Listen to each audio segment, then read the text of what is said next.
where am I talking? Well, I'm actually talking about, if I just go to the drawing here. So this is kind of the area that I'm kind of talking about. Oh, that's a terrible oval there, but it's that area there. So this is all marketing. So marketing's going on, and the way I like to describe it is we generate marketing leads and sales opportunities. So something that's a marketing lead moves across and becomes a sales opportunity at some point. And there is a kind of a dotted line there somewhere where this transitions from the marketing department to the sales department. Okay, and I think that's true in almost every sort of situation and scenario. So it's kind of this bit here that I'm kind of really talking about. Sales development is quite an interesting subject. We might get to talk about that at some point. What offer you make is important in marketing, and this is a marketing offer which engages sales. So I'm not talking about the offer for the product, although one might do that in marketing. This is the offer that moves the lead into the sales kind of environment. We'll talk about that at some point. But this is the bit I'm talking about. So that's the bit there that I'm actually kind of describing. Okay. I've looked at and observed processes around this area for kind of many years. Actually, you don't really need to write this. Oh no, you can, whatever. I think there's 3, but I'm going to argue 4 processes in sales. Okay. Now there might be sub-processes and there might be nuances there. I don't care. I don't really want to arm wrestle about it. There's kind of 4 processes. So if I kind of describe those 4 processes, then we can kind of have a chat around understanding of those. So marketing's happened and we've got this thing called a lead. So as a salesperson, the first thing I want to do is qualify it. Okay. And I want to qualify, is it real? Because it is quite possible, is it not, that your competitors complete your marketing funnels and get through to the end. Well, it doesn't mean they're ever going to buy anything from you. They could even have been competitors. Okay, so when in the qualification process, I want to know, what is it you want? Because I need to know that my solution actually fits what you want. Because if it doesn't, while I could spend 2 months of my life trying to persuade you, if I already know it really fundamentally is not a good fit, then I'd be better off qualifying out and just going and talking to somebody that could use my product better. Okay, so I definitely want to make sure there's a close need solution fit. I might want to know that you've got the kind of the appropriate budget. Now we're going to bid and price and negotiate and all that, but if fundamentally you think this thing is going to cost you 50 and I know it's going to cost 500 or 5,000, are we so poles apart that it really isn't worth me spending the next 2 months explaining this? Okay, so how is the budget area that you think it is in the right ballpark, or can I influence that? And also for especially if you've got salespeople that have a monthly target. So if I'm a salesperson and I've got a monthly target, I'm being measured on doing my quota every month, which is not a bad idea to kind of keep focused. Even if you're the salesperson yourself, how much do I need to sell this month? Okay, so I don't particularly want to spend a lot of time working on deals that aren't going to close for 6 months' time. Okay, so I need to pace my sales efforts to match the closing time of this deal. Okay, because I may be able to accelerate the decision process slightly, but if genuinely it's 6 months' time, I don't want to be spending a lot of time on this deal this month. It might come back and qualify in better in 3 months' time, and then I'm going to spend more time kind of working on the deal. but I need to know when this is likely to close so I can pace it. So you will get sales organizations that basically just qualify out because you're not ready to buy. The timing isn't right and you're kind of not ready to buy. Down the road from me here in Cheltenham, in Cirencester, there's a company called USay, and they sell private medical insurance. They're very much a sales organization, so their marketing is okay to generate leads. They buy lots of leads as well, but they've got a team of, I think it's about 230 salespeople in the call center. Okay, and what happens is that you come across the radar, you get assigned to a salesperson. The salesperson will chat with you. They'll usually spend about 30, 40, 50 minutes talking to you, and then they'll try and close you on buying private medical insurance from them. And they've done a fact find and they've matched the right product and they know their product, so they're matching it well. But if you don't close, then you'll probably never hear from your USay rep again. So at the beginning of the conversation, they do qualify you a little bit. Then they do a fact find, and they make a pitch, and then you never hear from them again. But if you weren't ready to buy private medical insurance today, you may be ready to buy it in 2 months, 3 months, 4 months' time, but they never really follow back in. So I think that they miss something in their sales process, is the timing of the qualification. They kind of don't ask those questions. So anyway, point is, first thing we want to do in the sales process, I think, is some kind of qualification. Okay.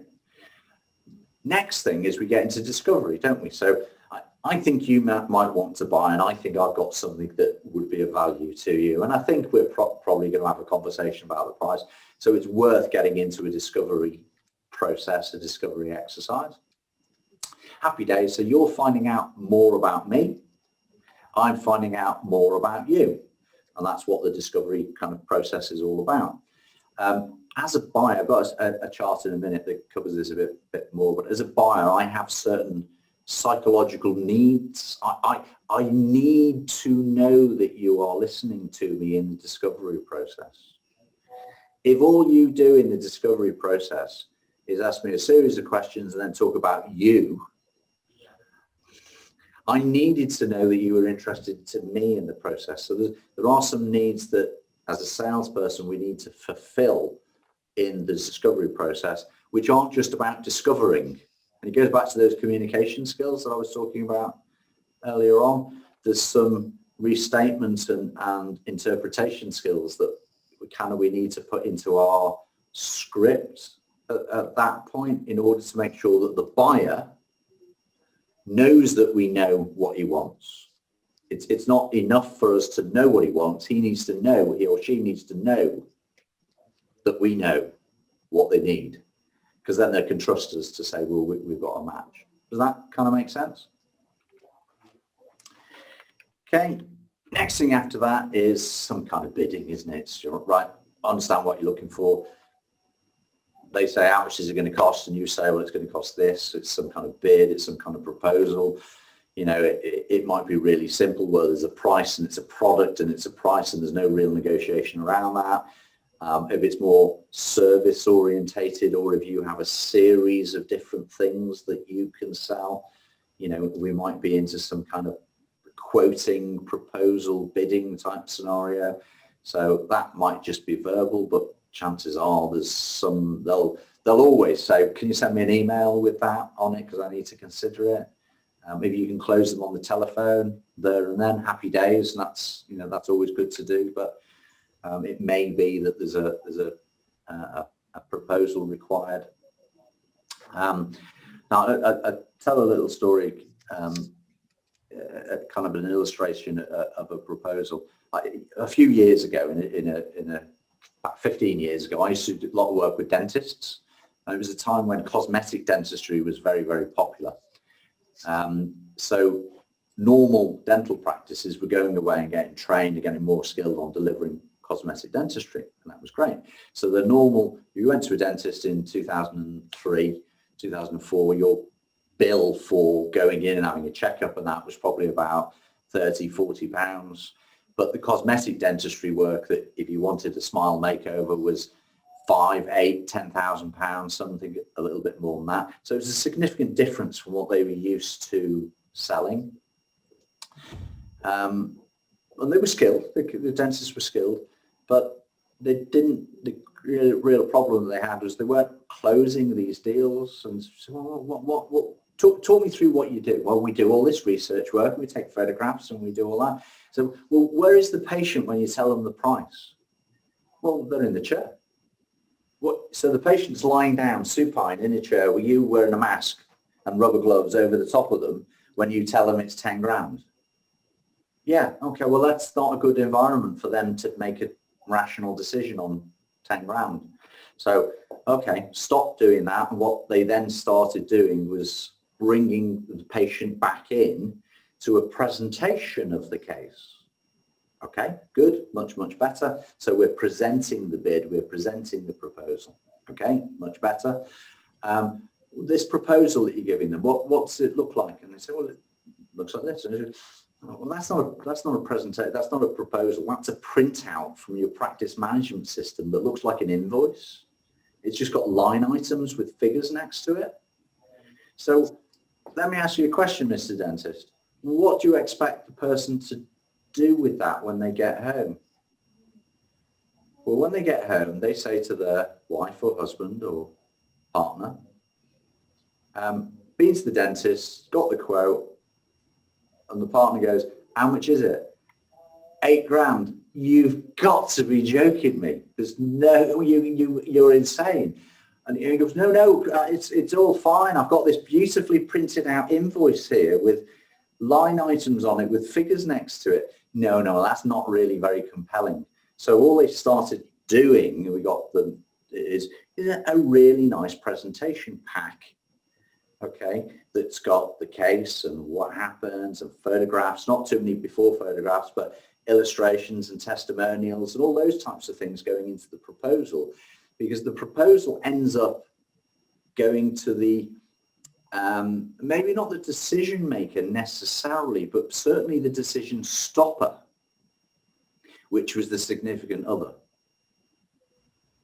Okay, and if the decision stopper probably wouldn't say, yes, I think that's fabulous, I'm taking the decision for you to spend 8 grand on the smile makeover, but they could certainly stop the process. So if you're giving a proposal to somebody, you've got to think about, well, who is actually going to look at that proposal? And have you given a sales aid to your prospect for the prospect to then explain? Now, your prospect isn't a well-trained salesperson that knows product like you, but at this point, your prospect is actually doing the sales job to the other decision makers in the business or in the household, wherever they are. So your proposal needs to at least be structured to be quite a compelling standalone document that somebody else could read and actually go, yeah, this makes sense. This makes total sense as to why we need it, what the solution is, how it all works, why the price is what the price is. And yeah, I can understand that. Yeah, that seems fine. I have no questions for you. That's fine. If you want to go and do that, go ahead and do that. So that bid document, there's a load of different softwares that help you structure nice bid documents. And proposal documents and do e-sign and all that. But really, you got to think about, it's no good just clicking the button and following the software template. You've actually got to think about what it is that you want to be in there. And you have to, in my opinion, you have to think about it is that this proposal isn't just going to the person you have been speaking to. This proposal is going to the people that they are then wanting to persuade to say yes. Does that make sense? Okay, cool. The arguable fourth stage in my kind of process is closing. Okay, and why I separate this out is because we all know what happens is that you're doing some work with a prospect and you present the cost, and then it goes quiet for 2 weeks where they refuse to take your telephone calls and answer your emails because they're thinking about it. Okay, well, we know this is going to happen, and typically what happens, I observe in the follow-ups, is the follow-ups tends to be people that are sending emails. I'm good, actually. I'm just in the middle of a Zoom training session, can I call you back later? I think you've just gone on mute there. Okay, so yeah, so we know this is going to happen. So why aren't we prepared to it? I mean, what typically happens in the sales process is we send out emails to the customer and say, have you got any other questions? Okay, and then 2 days later you send out another email. I'm just checking whether you've got any questions. Well, on their end, what they read at that point is, can you send me the money, please? Are you ready to send me the money? They know that they haven't got any other questions, and they know that you're just phoning them up saying, can we do the deal and get going? So it would be better, would it not, to have already prepared some follow-up emails after the proposal's gone in, or some ways where what we're really trying to do here tactically is just to keep our proposal top of mind. So let me give you an example.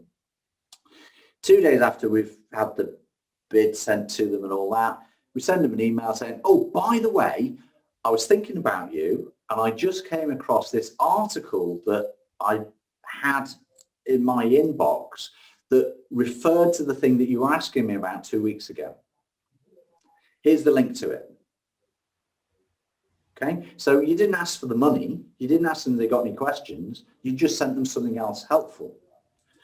We could send them a testimonial. I was thinking about you the other day, and you're very similar to another customer that we have, and here's the testimonial from that customer. Or here's, I was thinking about you, and here's how we would go about solving a particular problem that we were discussing.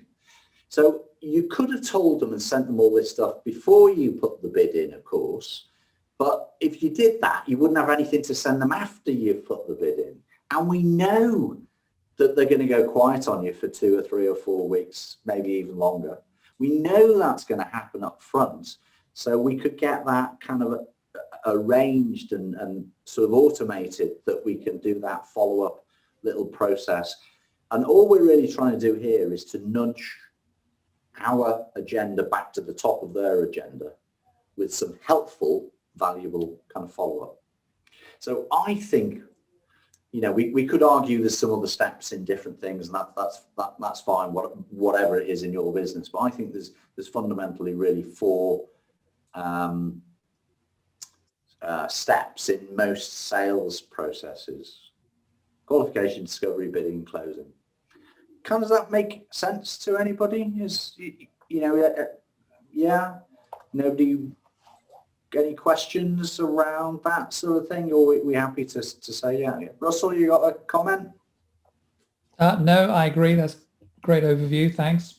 Yeah. Okay. I'm just thinking about what those automate. Would you automate the follow-up process? Or just I think sales is a semi-automation thing. So I think marketing can be pretty automated, because marketing is something that's going on and we're not one-to-one engaging with people. You kind of are in the lead development bit a little bit, but fundamentally you can get to marketing and get to the opportunity create, the lead creation, almost all automated. As soon as you're in sales, really we're into semi-automation, because I do know that, especially in closing, to answer your question directly, I do know that I'm going to need to send these things, but I'm not certain exactly which is the right case study to send on an automated basis until I've been through the discovery. But then I might, for example, when the bid goes in, I might tag this person to get the, I don't know, the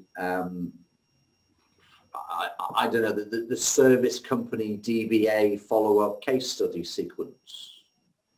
So I've selected it and then it's automated, but I did manually select it. I didn't let the system automatically select it without manual guidance, if that makes sense. Yeah, that makes total sense. Thanks. Okay, cool.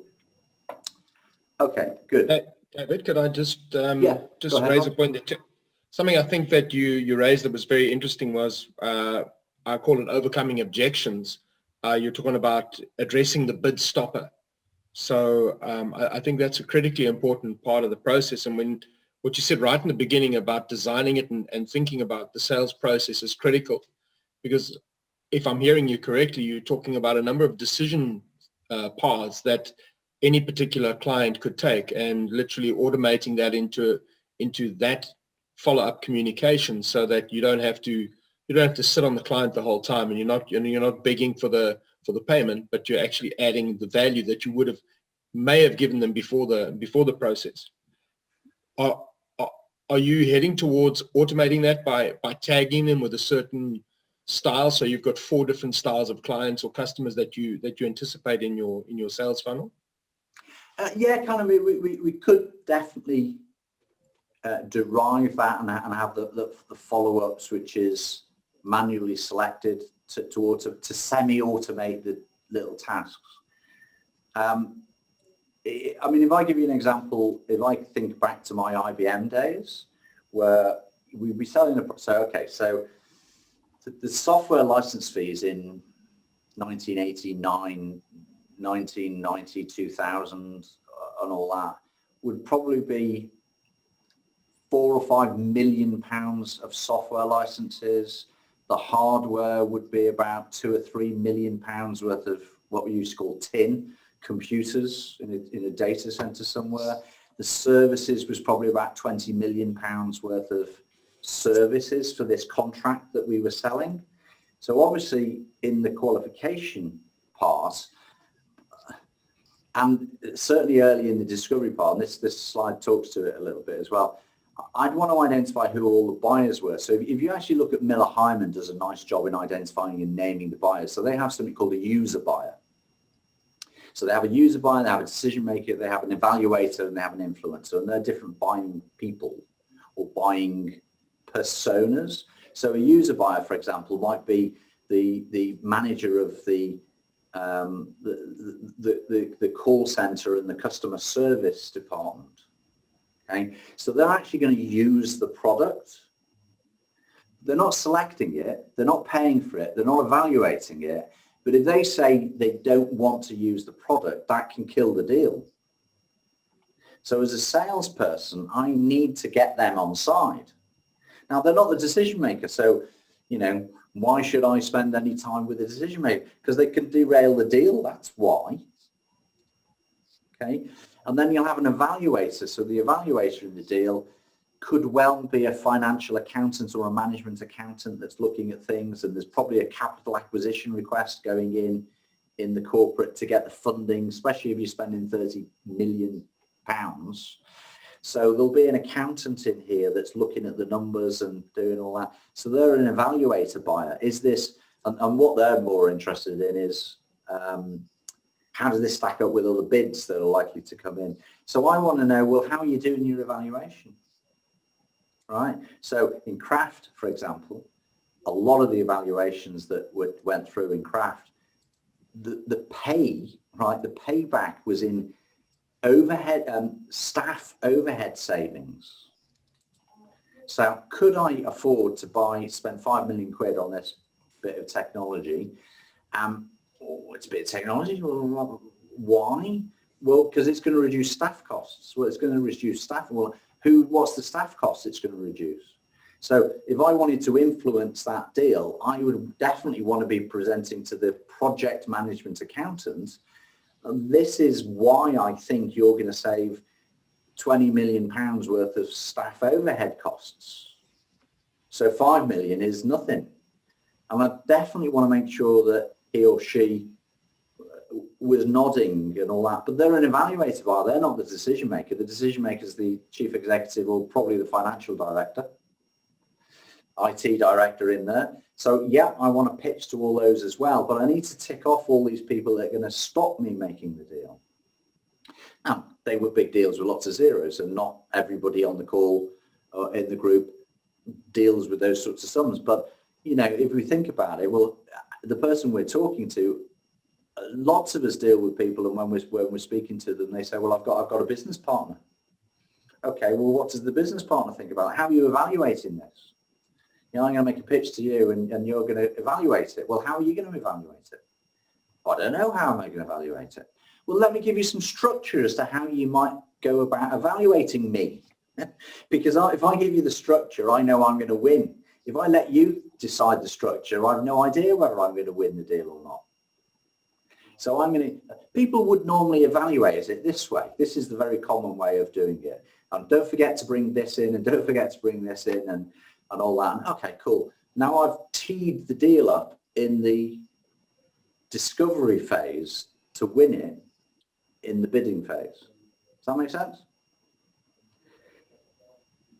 You could go into very elaborate degrees of doing this, which is what we did when we used target count selling and signature selling. We did do all that and plot it all out because we were bidding for £50 million. And actually our bid cost was probably £500,000 to £750,000 bid cost.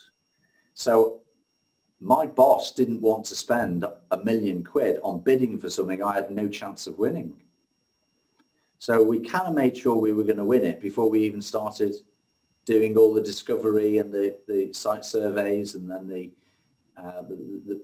pitching. It was all tucked away in the very early stage. Okay, cool. This chart's actually, I think, quite useful to just help you think a little bit, because if you think about what's going on at these different stages, so that kind of the top line is what the seller's thinking about.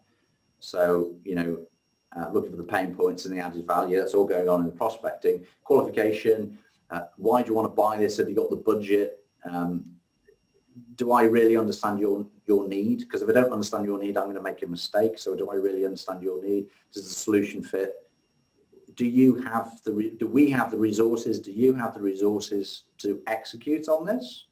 And if we do, am I actually going to make any profit out of it? Because I might win a bid for 15 million or 15,000 or 1,500, but there's no profit left. I don't want to do it. I'd rather spend my time finding somebody else I can sell to at full price. At the same time, the buyer is going through a qualification process in their mind. They're trying to draft their specs, so we assume that they know what they're talking about, but we all know, and you probably do it yourself, you start asking for quotes on things, and after you've had a couple of conversations, you start to understand what you should be asking. So the buyer is quite possibly drafting the specs at the same time as this is all going on, and they haven't completely solidified what they think they're going to buy in the qualification stage. They might be looking at your financial standing. Are you stable? Are you going to be there? Can you deliver this? Do you have the resources? Is the quality good? Do you have the people? And also, have they got enough money to even do this? What's a rough idea of the parameters of the price? Give me an idea. Because if you say, well, I'm thinking about 7. So if you say between 5 and 10, I know I'm in the right ballpark and we may as well carry on. If you say 50, let's just stop, because if you say 50 and the next bloke says 50 as well, I've got this all wrong as buyer, and I need to rethink it because I'm just obviously way off. Yeah. So they probably, this will be the first time that they've asked for a bid. It'll be your 200th time that you've bid on this type of stuff, so you know exactly how much things cost.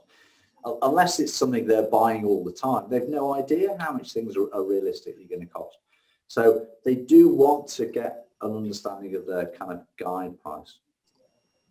Then we go to the discovery stage, and everybody's having fun. Nobody's taking any decisions in the discovery stage. And this is the fun stage. And actually, as a seller, it gives you the opportunity to really, really get in amongst the clients and really understand them.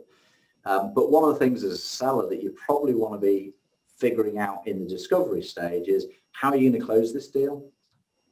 Okay, so to wait until you get after the bid submitted to figure out how you're going to close it is all too late. In the discovery stage, when everybody's having fun and nice and friendly and they'll take your calls and have meetings, that's when we need to figure out, how are we going to close this? What's the real motivation here? Who is the decision maker? Who's on my side? Who's not on my side? Have I got a sponsor inside the organization? Okay.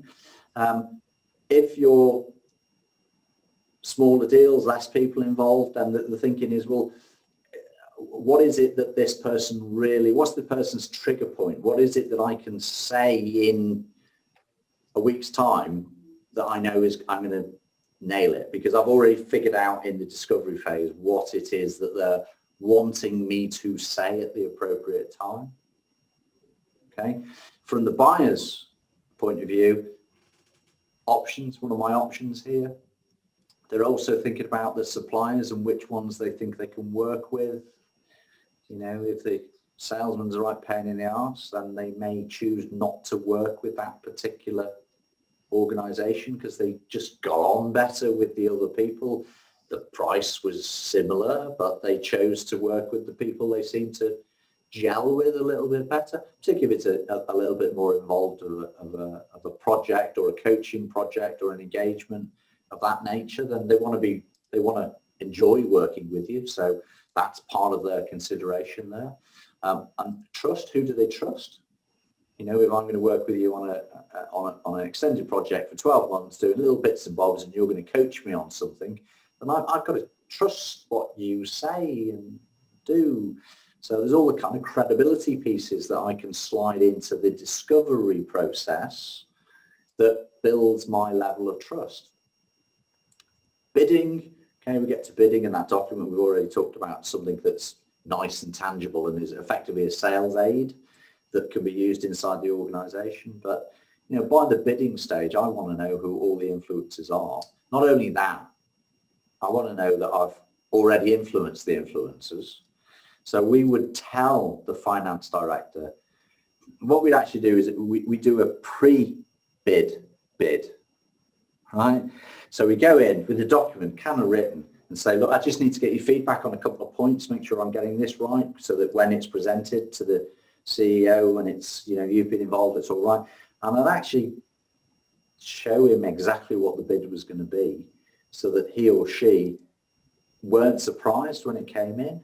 How do you think the other people will feel about it? And I'd bring them on as a coach, coaching me to how to win the deal. And that's what a good capital equipment, big ticket salesperson would do. They would find the influencers and they would actually pre-sell it so that by the time the bid arrived, everybody actually already knew what was in the bidding document.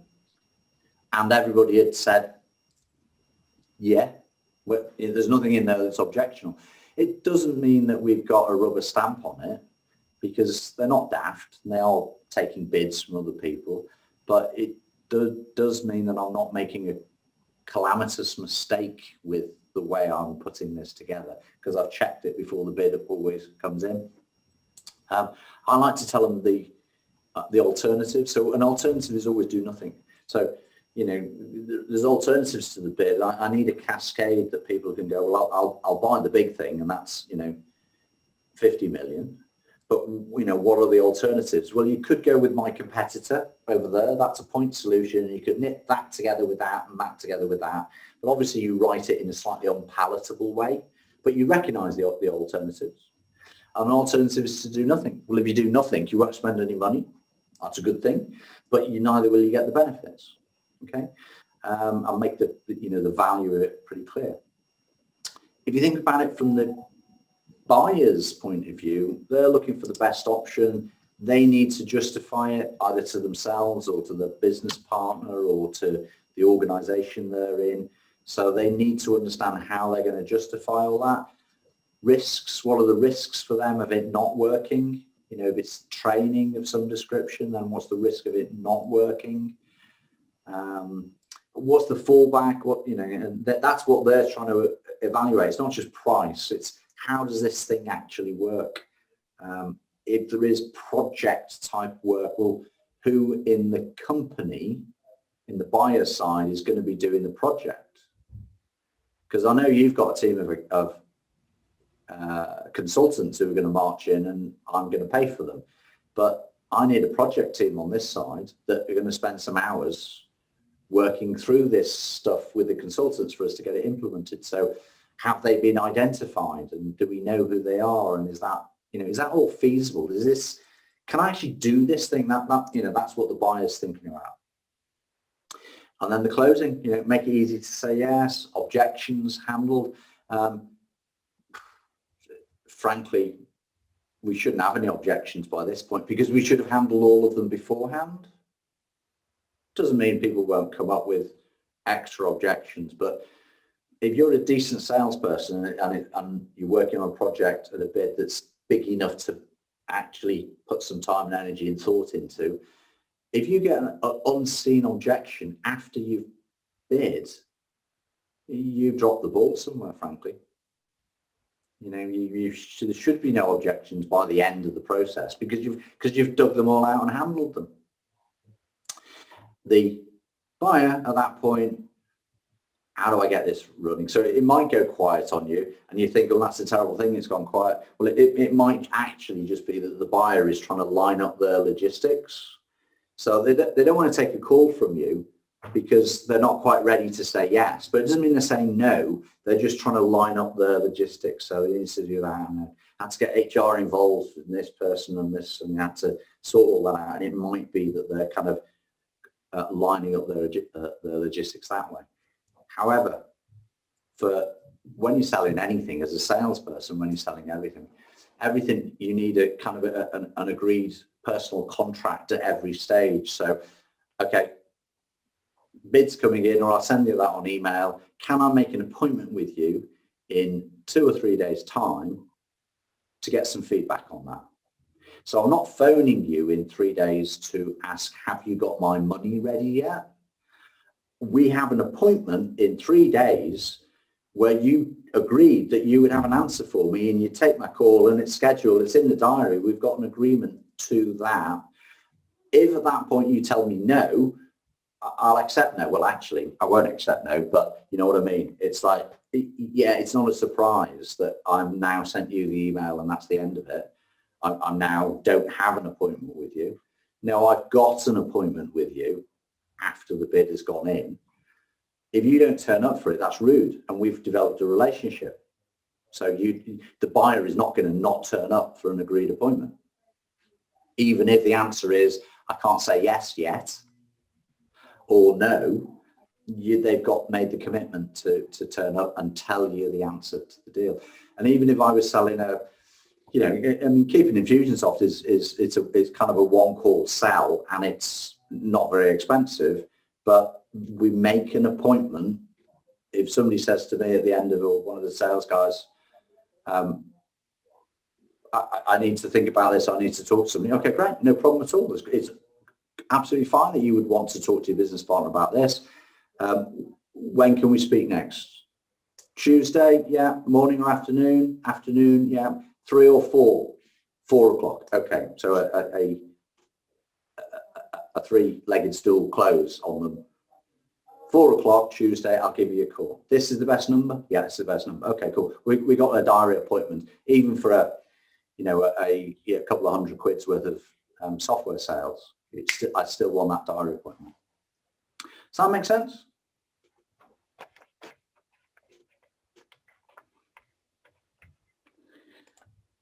Okay, cool. So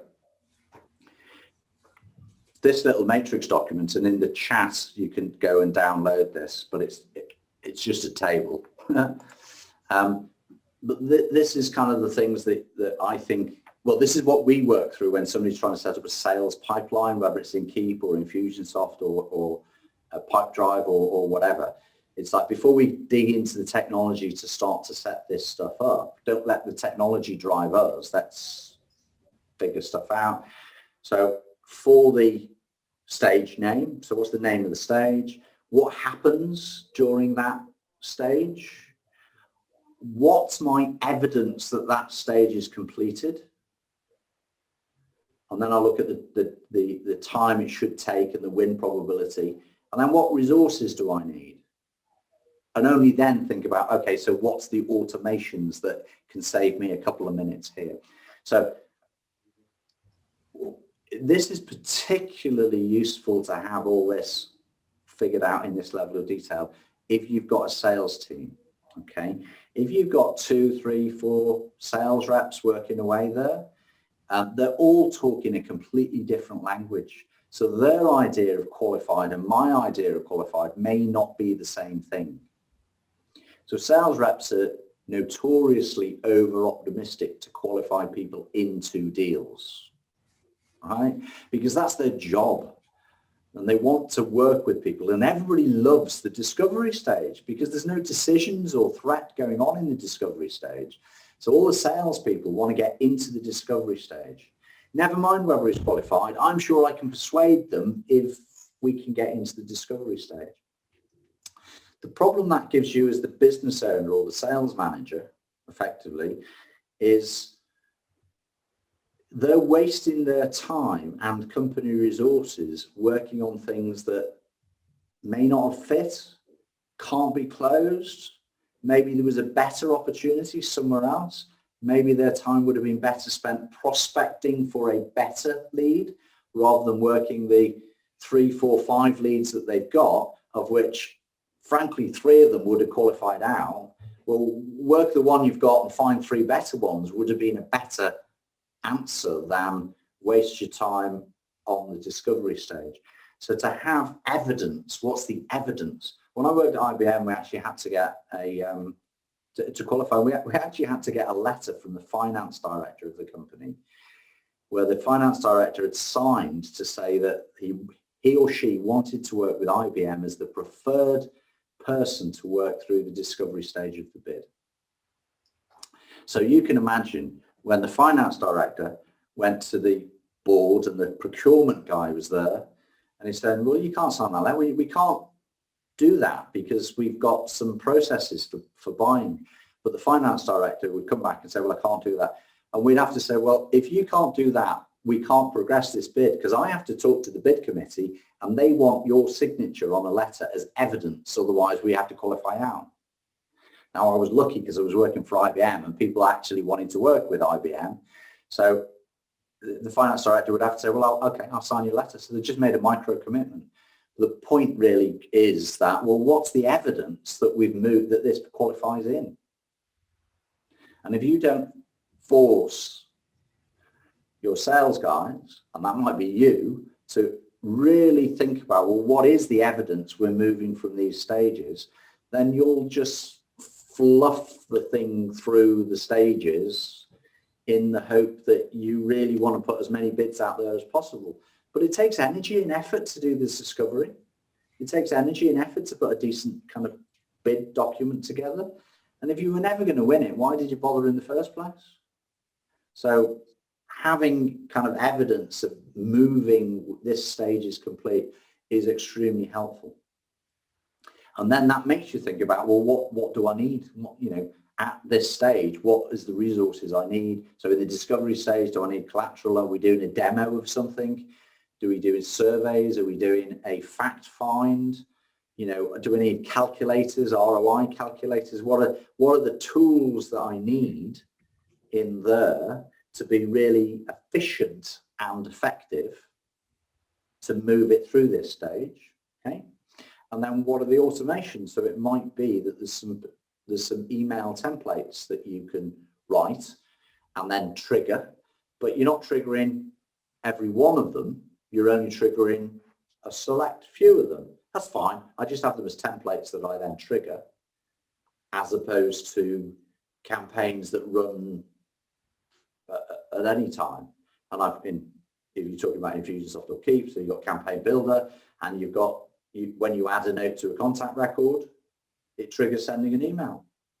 Okay, cool. Well, we can do that. Or it might be, you know what, I can write most of the paragraphs, but I can't write the first paragraph because the first paragraph depends on exactly what I said to the person in the telephone call.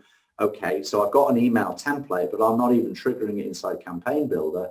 I'm just selecting it as the template, and then I'm changing the first paragraph and clicking send.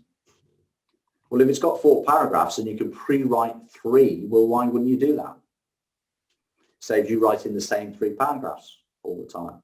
And there will be lots of little easy micro automations or full-on automations that you can put in there that save a couple of minutes. After you've had a telephone conversation for somebody and you follow it up with an email, how long does it take to write the email?